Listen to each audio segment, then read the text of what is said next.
दोस्तों, आज देश में कई राज्य नक्सली हिंसा से प्रभावित थे। दोस्तों, नक्सलवाद और आतंकवाद दोनों एक जैसा ही है, लेकिन दोस्तों आतंकवादी दुश्मन देश के होते हैं, लेकिन नक्सली अपने ही देश के हैं, जिन्हें मारने से पहले कई बार सोचना पड़ता है। दोस्तों, हर साल नक्सलवादी के हमले में कई लोग मारे जाते हैं। इनसे कई राज्य प्रभावित हैं। दोस्तों, नक्सलवादी देश के विकास और उन्नति में कई मुसीबत भी पैदा कर रहे हैं।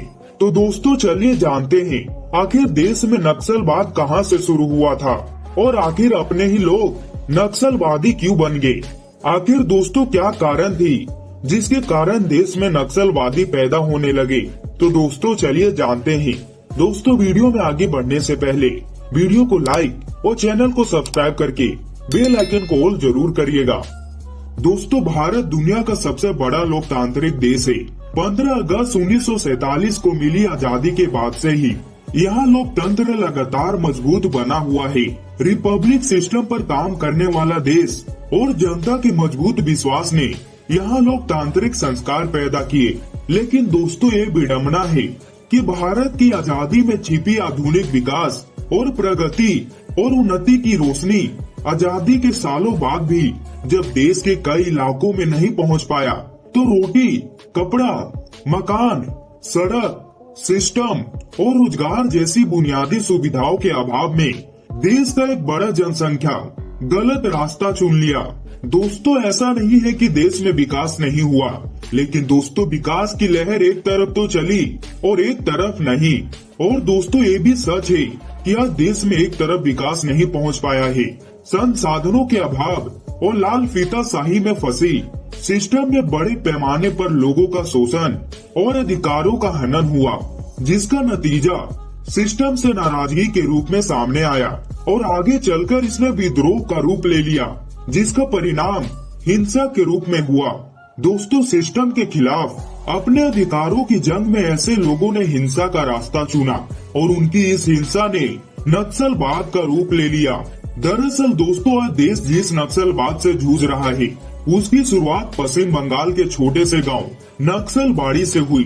भारतीय कम्युनिस्ट पार्टी के चारों मुहिमदार और कानू सान्याल ने 1967 में एक सशस्त्र आंदोलन को नक्सलबाड़ी से शुरू किया, इसलिए इसका नाम नक्सलवाद से हो गया। दोस्तों, उनका मानना था कि भारतीय मजदूरों और किसानों की दुर्दशा के लिए सरकारी नीतियां और पूरी लोकतांत्रिक सिस्टम जिम्मेदार है। सिलीगुड़ी में पैदा हुए चारू मजलूमदार आंध्र प्रदेश के तेलंगाना आंदोलन से सिस्टम के खिलाफ अपराधी बन गए। इसी के चलते 1962 में उन्हें जेल में भी रहना पड़ा, जहां उनकी मुलाकात कानू सन्याल से हुई। वैसे तो दोस्तों, नक्सलवाद के असली जनक कानू ही माने जाते हैं। कानू का जन्म दार्जिलिंग में हुआ था। वे पश्चिम बंगाल के सीएम विधान चंद्र राय को काला झंडा दिखाने के आरोप में जेल में गए थे। कानू और चारू मुहिमदार जब बाहर आए तो उन्होंने सरकार और सिस्टम के खिलाफ सशस्त्र आंदोलन का रास्ता चुना।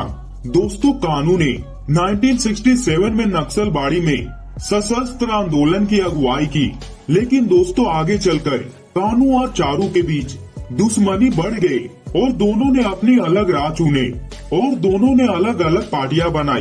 बहरहाल दोस्तों, चारू मुहिमदार की मृत्यु 1972 में हुई, जबकि दोस्तों कानू सन्याल ने 23 मार्च 2010 को फांसी लगा ली।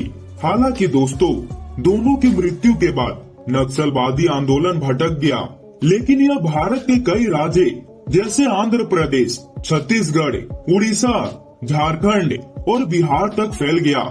लेकिन दोस्तों, जिन वंचितों, दलितों, शोषितों के अधिकार की लड़ाई के लिए शुरू हुआ यह आंदोलन, ना तो उनको कुछ हाथ में आया, ना ही नक्सलवादियों के दोस्तों हिंसा की बुनियाद पर रखी इस आंदोलन का न तो कोई असर हुआ और न ही कोई काम। देश के कई राज्य आज भी लंबे समय से इसे झेल रहे हैं।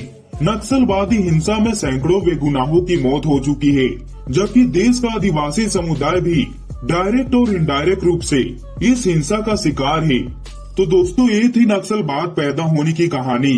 और दोस्तों, वीडियो को लाइक और चैनल को सब्सक्राइब करके बेल आइकन को और जरूर करिएगा, ताकि हमारी ऐसे नॉलेजेबल वीडियो सबसे पहले आप तक पहुंच पाए।